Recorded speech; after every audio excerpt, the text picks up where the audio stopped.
My name is Renee. I am 29 years old. On a Tuesday morning in March 4th to be precise, at 11:17 a.m., I received a fraud alert on my phone from my credit union. A credit inquiry. Then another.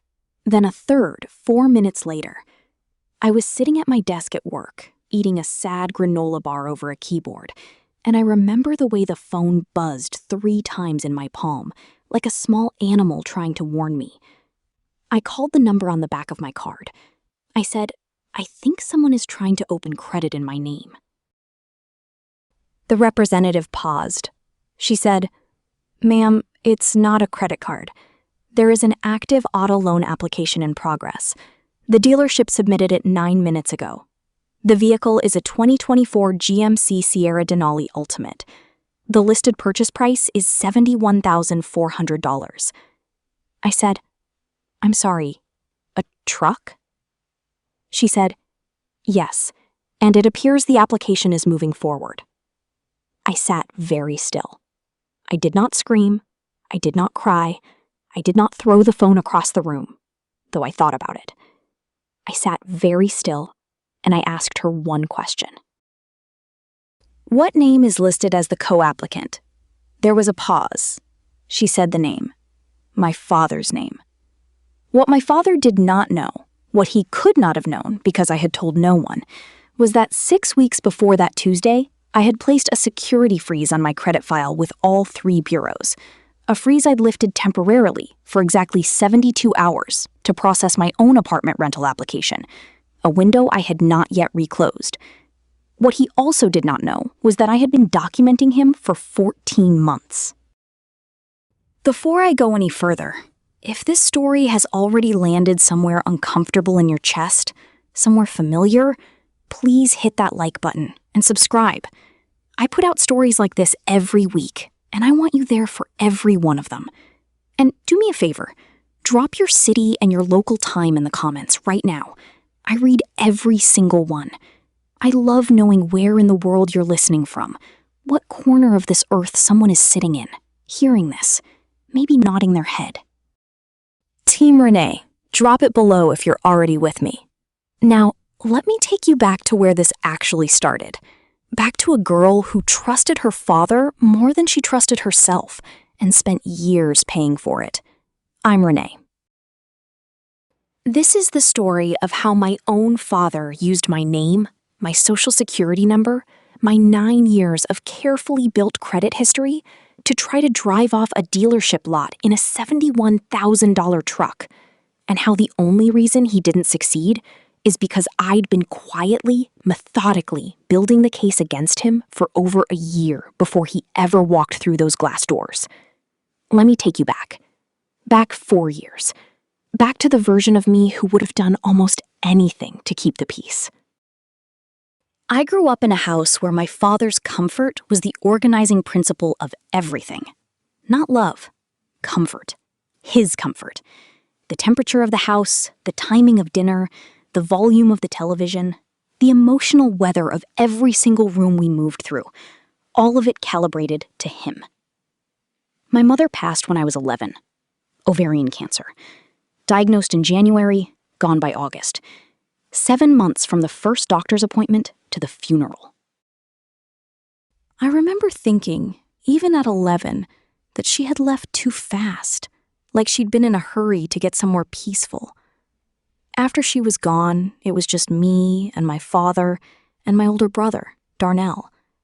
Darnell was 17 when she died, and he left for college the following fall and never really came back, not in any meaningful way. He called on birthdays, he came home for Christmases, sometimes. He sent a card when I graduated high school. What he did not do was stay. And so it was just me and my father. And my father had needs. Not cruel needs at first, normal ones. Groceries, rides to the DMV when his license lapsed, help filling out paperwork because he said his reading glasses were always in the other room, help on the phone with insurance companies because he said I was good at it, because he said I was smart, because he said he didn't know what he would do without me. That is the thing about being told you're indispensable. It feels like love for a while. By the time I was 17, I had a part-time job at a pharmacy. My father suggested, and when I say suggested, I mean he brought it up at dinner every night for 2 weeks, that I put him on my bank account. Just so I have access, he said, just in case something happens to you and I need to handle things. I was 17. I thought that was a reasonable thing a parent might say. I added him. By the time I was 19 and in my first year of community college, he had overdrawn that account twice. Both times he said it was a mistake. Both times he paid it back, eventually. $40 here, $60 there. But the pattern was already writing itself, and I was too close to it to read the words. I want to be clear about something. My father was not a monster in the way people expect monsters to look. He was charming, genuinely charming. He had a laugh that made strangers in restaurants turn around and smile.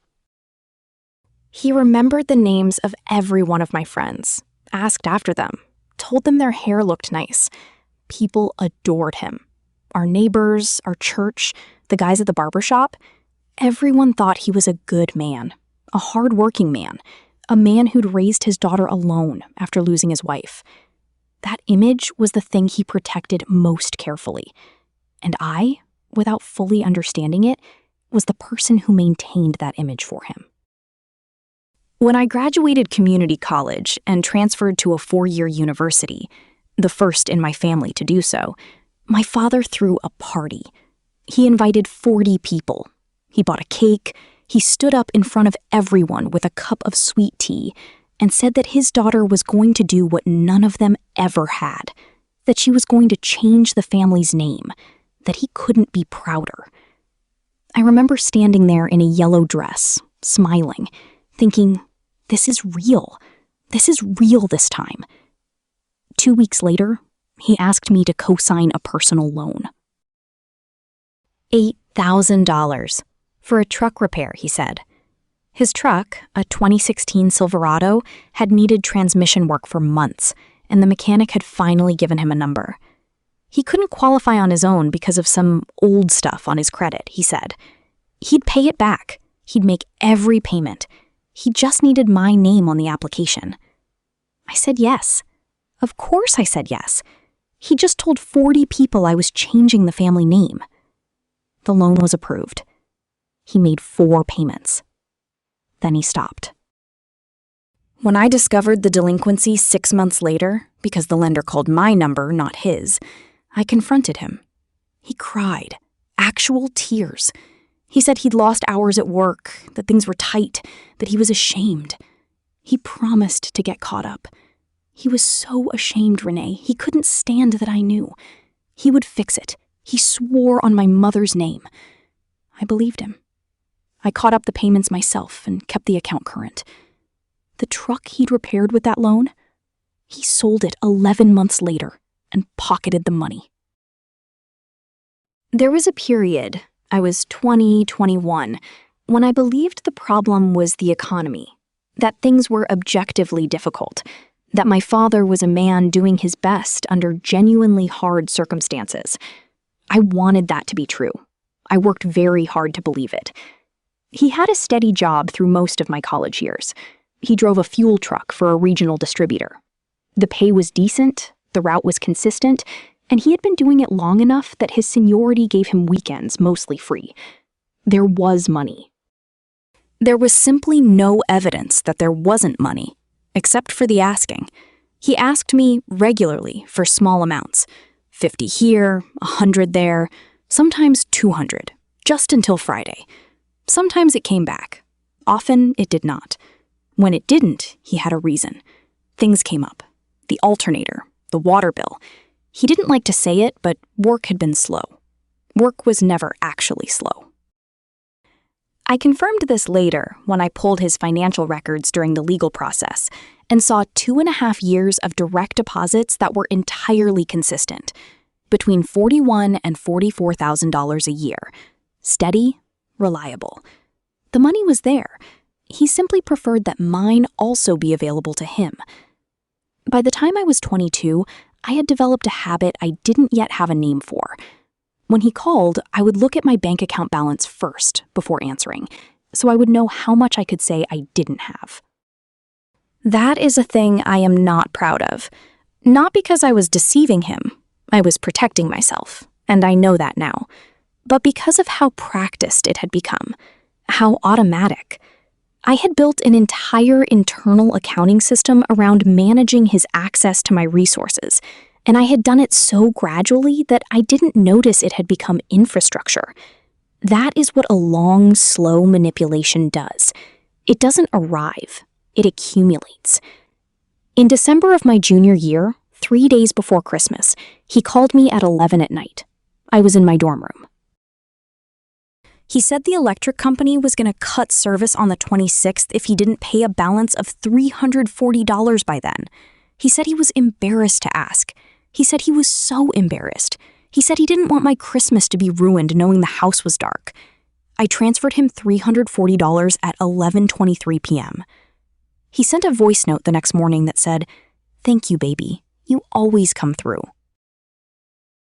I found out the following summer when I was home and I opened the kitchen drawer looking for scissors and found a stack of mail that the electric bill he'd shown me on his phone that night, the one with the shutoff notice, the one with the $340 balance, was from October, not December.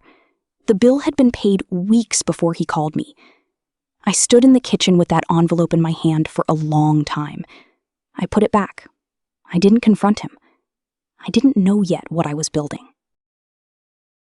But I kept that information in my mind, like a stone in a pocket, something small and heavy and very precisely shaped.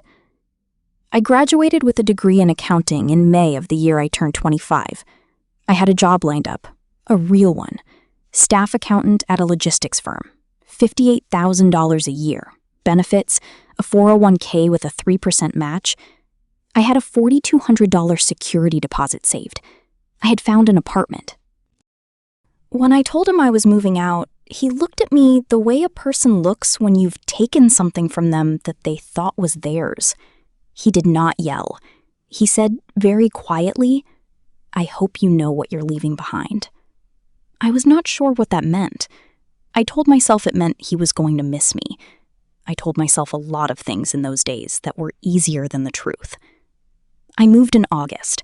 I painted the walls a color called dusty sage. I bought a small blue couch. I learned that silence in an apartment that belongs only to you feels completely different from silence in a house where someone else's moods fill all the air. For about 6 months, things were fine. My father called, I answered, I visited on holidays, I brought groceries when he mentioned the fridge was low.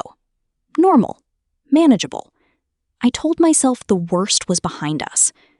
Then, in February of my 26th year, I pulled my credit report for the first time as a genuine adult with a real salary and actual financial goals. There were 2 accounts on it I did not recognize. A retail credit card, opened 3 years prior, in my name, at an address I had never lived at. Balance, $2,340, charged off. And a second personal loan, not the one I'd co-signed, a different one. A personal installment loan for $6,500, opened when I was 22, delinquent, sent to collections. I sat on my dusty sage living room floor with my laptop and my credit report, and I read those 2 lines 8 times. Then I called my father. He picked up on the second ring. He sounded perfectly normal. He asked how work was. I said, "Dad, I need you to tell me about the accounts on my credit report." Long pause. He said, "What accounts?" I read them to him. Another pause. Longer. He said, "Renee, I think there may have been some confusion a while back. You might have signed something and not realized what it was." I said, "I signed something and didn't realize it was a $6,500 loan in my name?" He said, "Things were very hard then. You know things were very hard." I said nothing. He said, I always meant to take care of it. I hung up. I sat on the floor. I did not scream. I did not throw my laptop. I did not call my brother, who would have told me I was overreacting, who had always told me I was overreacting. I sat on the floor of my apartment, and I thought very clearly and very carefully about what came next. And what I decided was this. I was not going to confront him again. I was not going to yell, negotiate, beg, or threaten. I was going to document.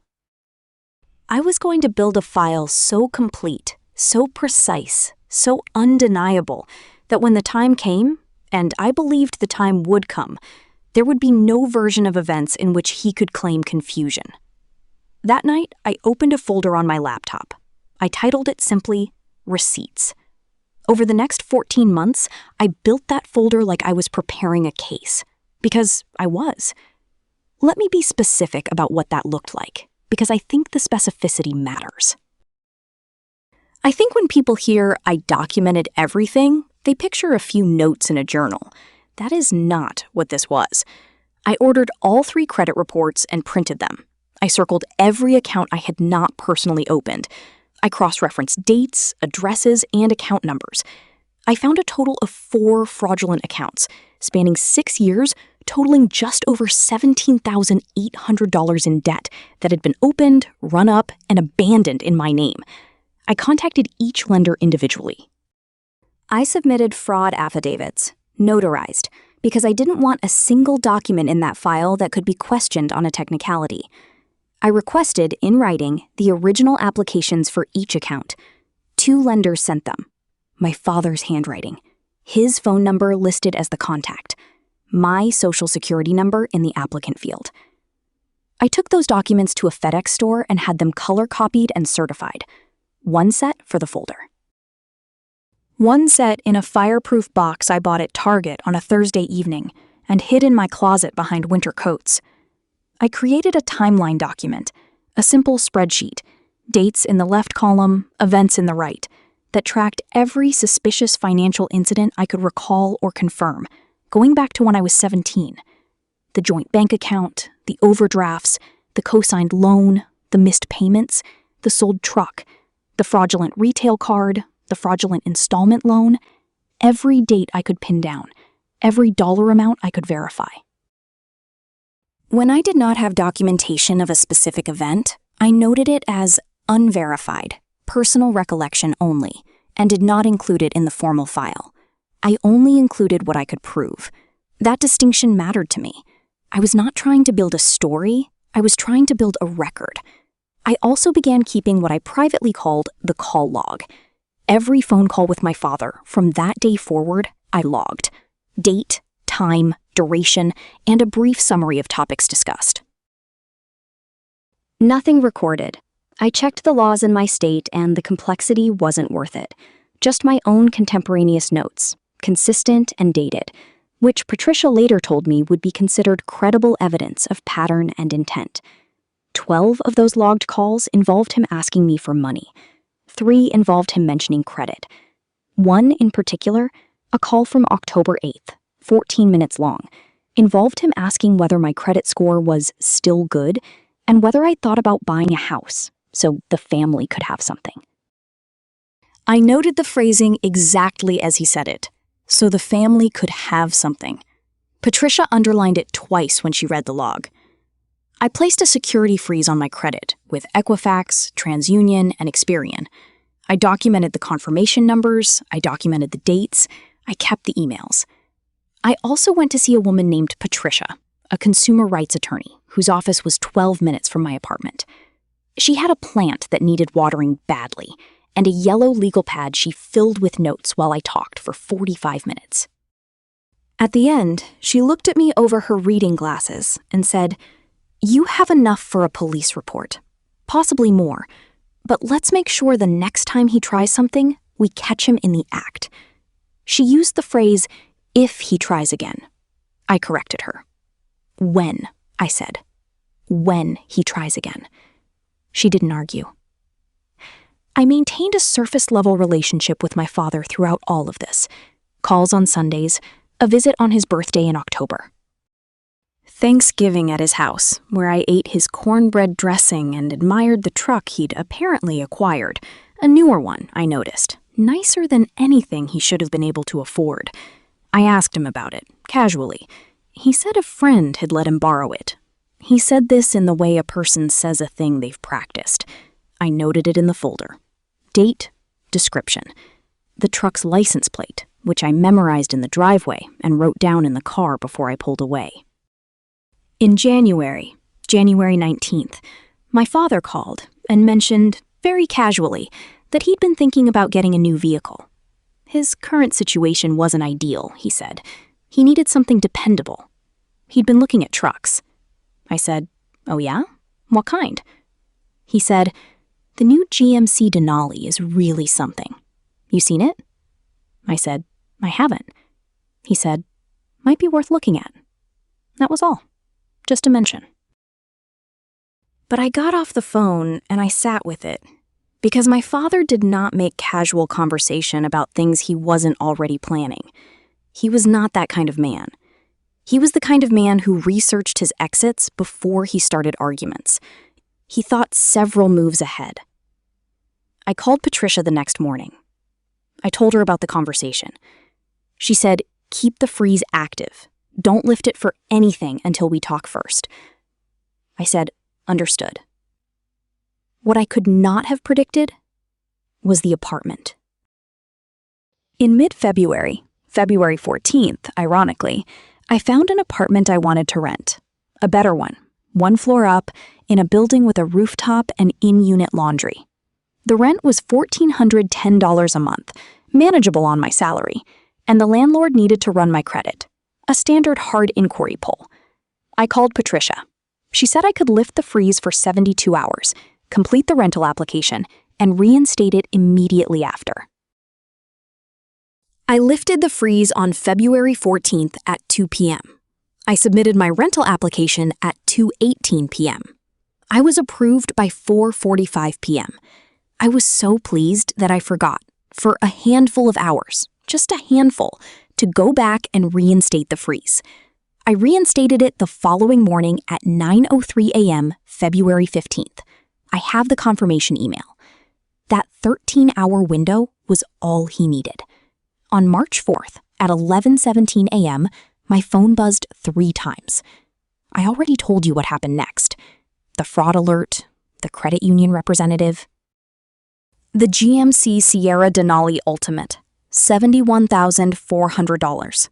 My father's name in the co-applicant field. What I haven't told you yet is what I did in the 47 minutes between that phone call and the moment I dialed 911. First, I called my credit union back and told them not to fund the loan under any circumstances. I told them it was fraud. I told them to note the account and preserve all records of the inquiry and application. The representative put a flag on it immediately and escalated to their fraud department. Second, I pulled up my folder. I sent Patricia a text that said, "It's happening. March 4th, GMC dealership. He used my credit." She called me back in 4 minutes. I will never forget her voice. Completely calm, same as always, like she had been waiting for this exact phone call. She said, "Do you have the name of the dealership?" The credit union had given it to me. I had written it down. I told her. She said, "Call the police non-emergency line. Tell them what you know. Give them the dealership address, the vehicle description, and the name of the applicant. Then call me back." I called the non-emergency line. I was calm. I had practiced this, in my head, more times than I want to admit. I told the dispatcher what I had. An active fraud in progress, a known suspect, an address, a vehicle. I told them I had documented evidence dating back 14 months. The dispatcher said, "Ma'am, are you saying this is happening right now? The purchase is in progress?" I said, "Yes. He applied 9 minutes before I got the fraud alert." "He may still be at the dealership." She said she was sending officers. I hung up. I called Patricia back. She said, "Good. Now sit tight." I said, "I'm not sitting tight." She laughed. It was a small, dry laugh. She said, "I know, but let the police do their part first."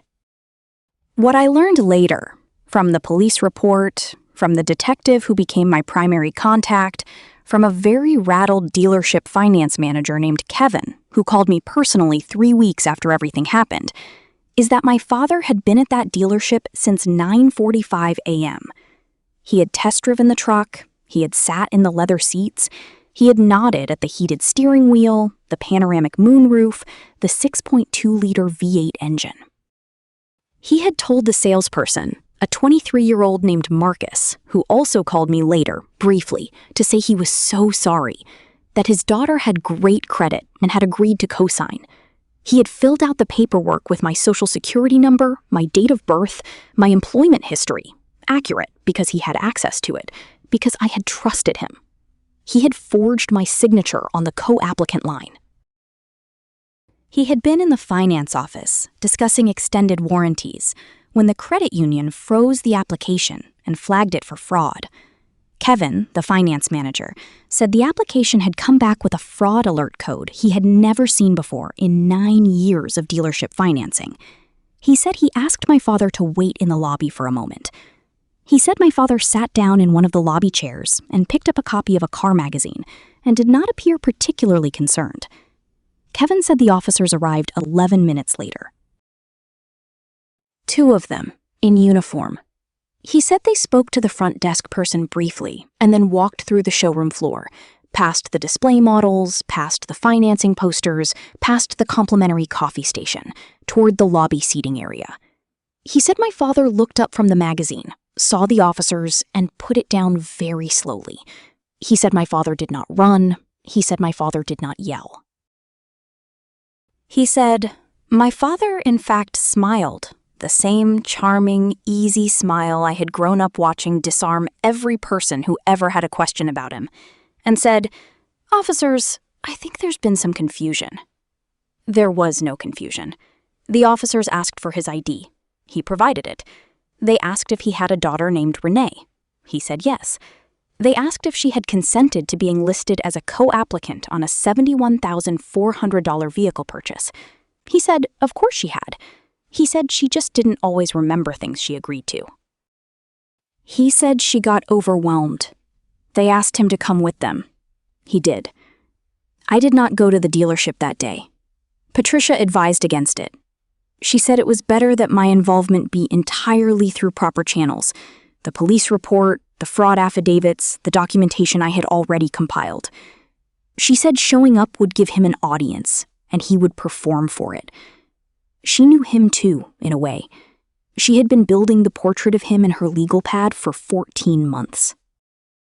I went to the police station the following morning, March 5th, 8:30 a.m., with the folder. A detective named Harris met me at the front desk. He was a compact man with careful eyes and a habit of writing everything down, even when he clearly already remembered it. I liked him immediately. I placed the folder on his desk, and he opened it, and he looked through it without speaking for a long time. Then he looked up and said, "How long did you say you'd been documenting this?" I said, 14 months. He said, "And you never confronted him with any of this?" I said, "I confronted him once, 2 years ago, when I first found the accounts. He cried and told me things were hard." Detective Harris nodded slowly. He said, "You did the right thing." He said it the way a person says something true, rather than the way they say something nice, and I appreciated the distinction. My father was charged with identity theft, fraud, and forgery. 3 charges. He was processed, held briefly, and released on his own recognizance pending arraignment. The truck, the Sierra Denali Ultimate, still sitting on the lot, never having left it, keys still at the sales desk, was returned to inventory. Marcus, the 23-year-old salesperson, lost his commission on a deal that had consumed most of his Tuesday morning. I know this because he mentioned it when he called, and I told him I was sorry about that, and I meant it. He said, "Don't apologize. It wasn't your fault." He was right. I accepted that. The DA's office contacted me within the week. A victim's advocate named Sandra called first to check on me, to explain the process, to make sure I understood what was happening and what would be asked of me. I told Sandra I was fine. She said that was the first thing everyone said, and that she would be calling again to check. She did. 3 times. She was right to.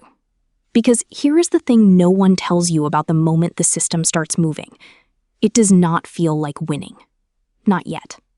Not immediately. My father called me from a number I didn't recognize 2 days after his release. I didn't answer. He left a voicemail. He said he was sorry. He said he'd been struggling. He said he'd made a terrible mistake and he hoped I knew he loved me. He said he didn't think I would actually go to the police. He said that like it was something I had done to him. I listened to that voicemail once. I forwarded it to Patricia and to Detective Harris. I deleted it from my phone. I did not call him back. He had my brother call me, Darnell, who had not stayed. Who had gone to college and built a life and called on birthdays and sent cards and, to his credit, never asked me for anything the way our father had, but also never looked too closely at what was happening at home.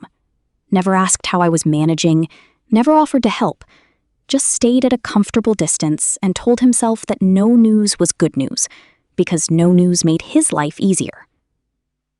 Darnell called me on a Thursday evening. He said, "Renee, Dad is losing it. He's really scared." "You've made your point. Can you talk to the DA about dropping the charges?" I said, "Darnell, he forged my name on a loan for a $71,000 truck." Darnell said, I know, but he's our dad." I said, "He committed a felony using my identity, in my name, against my credit. Credit I spent 9 years building from nothing." Darnell said, "You know how he is." I said, "Yes, I do. That's exactly why I'm not dropping the charges." He didn't call again after that. I did not chase the conversation. There is a woman named Gloria who works at the credit union. She was not my representative the morning I called in. She was the fraud department supervisor who reviewed my case and called me personally the following week on a Friday afternoon to tell me that the credit union was formally categorizing the inquiry as fraud and that it would be removed from my credit file with no impact to my score. She also told me that in her 12 years in fraud prevention, the level of documentation I had submitted was, and I'm paraphrasing here, unlike anything she had seen from a private individual. She asked if I worked in compliance. I said, accounting, but same principles. She laughed. She said, "Well, you did everything right." There it was again, that phrase. Everyone kept saying it. Detective Harris, Gloria, Patricia, Sandra, the victim's advocate. You did everything right. I had spent so many years doing everything right and watching it go unrewarded. Watching the careful thing and the right thing and the smart thing get swallowed by someone else's carelessness and appetite. And now, here were all of these professionals telling me the careful thing had finally caught something. If you are Team Renee, drop it in the comments right now, because this is where it gets real. My father's arraignment was in late April. I attended. I sat in the gallery with Patricia beside me, and I watched my father walk into that courtroom in a gray suit he had borrowed from someone. It was slightly too large in the shoulders. And I watched him look around the room until he found me. He looked at me for a long moment. He did not smile. He did not mouth anything. He just looked at me. And I looked back at him, and I did not look away first. His attorney entered a plea of not guilty. The case proceeded slowly, as these things do. There were continuances, there were motions. There were weeks where I heard nothing and had to remind myself that slow did not mean stopped. Patricia kept me informed. Detective Harris checked in. The process had its own pace, and I had to learn to respect it. In August, 5 months after the dealership, my father's attorney contacted Patricia about a plea agreement. The DA's office had offered. 1 felony count of identity theft, a guilty plea, restitution, probation, no prison time, provided I agreed to the terms as the victim. Patricia walked me through it. I asked a lot of questions. The court would be requesting full restitution for the damage done to my credit, the collection accounts, the attorney fees I had accrued, and the estimated financial impact of the fraudulent accounts across the 6-year period they had been active. The total figure the DA's office landed on, after everything was calculated, was $24,300. I agreed to the plea. He entered a guilty plea on a Wednesday afternoon in September. I was not required to be there. I chose to go anyway. I sat in the same spot in the gallery. Patricia sat beside me. My father stood at the podium with his attorney, and he said the words the court required him to say. He did not look at me this time. I noticed that. The restitution was structured as a payment plan through the court. It would take 3 years to complete at the ordered monthly amount. I was not holding my breath. I had already accepted that the money itself might be slow, might be partial, might be contested. I had accepted that before I ever walked into the courtroom. What I had not accepted, what I refused to accept, was remaining in a position where this could happen again. So while the legal process moved through its stages, I had also been doing other work, quieter work. I had formally removed my father from every financial institution where he had any access to any account I held. I had changed every password, every PIN, every security question on every platform. I had updated my information with the Social Security Administration to reflect my current address, not any address he might have on file for me. I had placed permanent monitoring alerts on my credit across all 3 bureaus. I had set up a 2-step verification process with my credit union so that any new account or loan application in my name required a phone call to a number my father did not have. I had also, quietly and without announcement, stopped attending anything where he would be. No more holidays at his house. No more birthday parties where 40 people would show up and he would toast my accomplishments. No more Sunday calls. I had my own table now. I said it myself. There is something else I want to tell you, because I think it matters. In November, 2 months after the plea, I received a letter. Not from my father, not from the court. A personal letter, handwritten, in an envelope that had been forwarded twice, from a woman named Aunt Celeste. Celeste is my mother's older sister. She and my father had not spoken since my mother's funeral. I did not know her well. I had met her 3 times in my childhood, twice at family reunions, once at the funeral, and she had always sent me a card on my birthday with a $20 bill inside, right up until I was 18, when the cards had simply stopped. In the letter, she said she had heard what happened. She didn't say from who. She said she had always known my father was not the man people thought he was. She said my mother had known too, toward the end, and had been afraid. She said there was something she wanted me to have, something my mother had left with her before she got sick, something she'd been holding for me, waiting until she felt I was ready to know about it. She included her phone number. I called her the following Sunday. We talked for 2 hours and 40 minutes. I learned things about my mother I had never known, about who she was before she became a wife, before she became a mother, before she became a woman managing someone else's chaos. I learned that my mother had been funny, sharp. That she'd wanted to be a nurse but had given it up.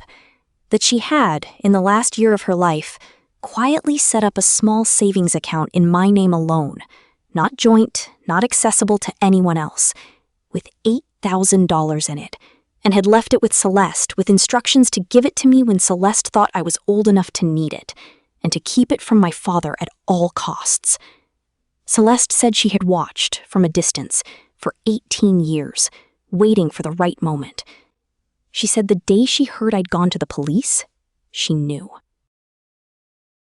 $8,000, my mother's money, kept safe for me through 18 years of careful, quiet love. I drove to meet Celeste the following Saturday.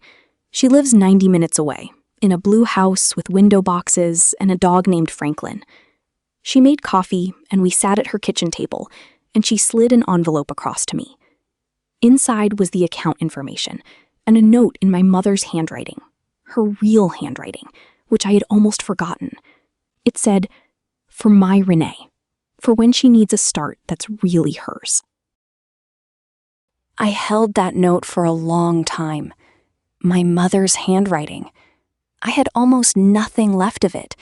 A birthday card from when I was 8, kept in a shoebox under my bed, and the inside cover of a children's Bible she had inscribed to me before she got sick, both in the careful, slightly tilted cursive of a woman who had learned penmanship in a particular era. This note was the same hand, the same tilt, the same way she looped her lowercase r's. For my Renee, for when she needs a start that's really hers. She had known. That's what I kept coming back to. She had known, even then, 18 years ago, in the last months of her life, when she was managing pain and managing my father and managing the quiet logistics of her own death. She had known that I would need protecting from the person who was supposed to protect me. She had found the one person she trusted with that task. She had made the arrangement and not told me, because telling me would have required explanations I was not old enough to carry, and because telling my father was out of the question. She had done all of that, and then she had gone. And for 18 years, Celeste had held the envelope on a shelf in her blue house with the window boxes, and waited and watched. And when she heard that I had gone to the police, she had known it was time. I thought about that for a long time in the car, about what it costs a person to protect someone from a distance, about what it means to plan for the aftermath of your own death with that kind of precision and that kind of love. I did not cry in front of Celeste. I waited until I was in my car, in her driveway, with Franklin watching me from the window. Then I cried for a while. For my mother, for the 18-year-old letter, for all the years I had spent trying to earn something from my father that he had already decided to withhold, while my mother, gone since I was 11, had quietly made sure I would be okay anyway. I sat in that driveway for 20 minutes. Then I wiped my face, started the car, and drove home to my apartment. I put the note in the fireproof box, next to the certified copies of the fraud affidavits, 2 documents that had saved me from 2 completely different directions. I thought that was the most Renee thing imaginable. It is spring now, almost exactly 1 year since March 4th. I live in the apartment with the rooftop, the one I moved into that February. My dusty sage walls are behind me. My blue couch has a new throw pillow on it. I have a small herb garden on the kitchen windowsill. Basil, parsley, and something labeled rosemary that I suspect is lying to me. I have $31,000 in savings. That includes my mother's $8,000, carefully tended and grown. It includes 14 months of intentional, deliberate saving on my part. It includes a tax refund I did not spend impulsively, and a small bonus from work in December that I put directly into a high-yield account and did not touch. I have a credit score of 764. I built it myself. I defended it myself. And when someone tried to take it, tried to drive it off a lot in a truck with a moonroof and heated seats, I was ready. I had been ready for 14 months. There's a specific kind of peace that comes not from things being easy, but from knowing that you are no longer operating in survival mode, that you have built walls that are actually walls, not just the appearance of walls, that the locks on your life are real locks, and only you have the key. That peace is different from happiness. It's quieter, more structural. It doesn't spike. It just stays. That is what I have now, the staying kind. I have Celeste, who texts me memes on Tuesday afternoons and calls on the first Sunday of every month, and has already invited me to her house for the 4th of July, and I have already said yes. I have Patricia, who sent me a bottle of wine and a card after the plea hearing that said, simply, Well done. I have Detective Harris, who sent me a brief email in October that said the case was officially closed and thanked me for being, again, that phrase, one of the most prepared complainants he had worked with in 22 years. I do not have my father. Not in the way I thought I did. Not in the way I spent years working to maintain. What I have instead is the understanding that some relationships are not relationships at all. They are arrangements. And the moment you stop being useful to an arrangement, the arrangement reveals itself. My father is on a payment plan. He makes his monthly obligations, according to the court. Sandra still checks in, occasionally. She says the compliance rate is good so far. I nod. I file that information the same way I file everything about him now, in a folder, labeled clearly, noted with a date. He is not someone I hate. He is not someone I am waiting to hear from. He is someone who made a series of choices, and those choices have consequences, and I am not responsible for managing the weight of those consequences for him. I am 29 years old. My name is Renee, and I am, for the first time in my life, building something that belongs entirely to me, not maintained for someone else, not sacrificed for someone else's image, not used as a vehicle for someone else's want. Mine. Quietly, specifically, irreversibly mine. My mother knew what she was doing all those years ago when she handed $8,000 to her sister and said, "Keep this for my girl." She knew that one day I would need a start that was really mine. She couldn't protect me from everything, but she protected that. Some of the people we love leave us too soon. Some of the people we trust take from us for years. And some of the people who save us do it so quietly, from so far away, that we don't even know we're being saved until the morning we finally need it. And it's there. That is the whole truth of this story. That is every bit of it. If this story stayed with you, if something in it sounded like something you've lived, or something you're still carrying, please share it with someone who needs it. Subscribe if you want more stories like this one, because there are more. There are always more. Stories of people who built the case quietly and waited, who planted the seed in January and watched it bloom in a dealership parking lot on a Tuesday in March, who found out their mother had been protecting them from a distance for 18 years. I'll be here. I'll keep telling them. Drop your city and your time in the comments. I'll look for you there.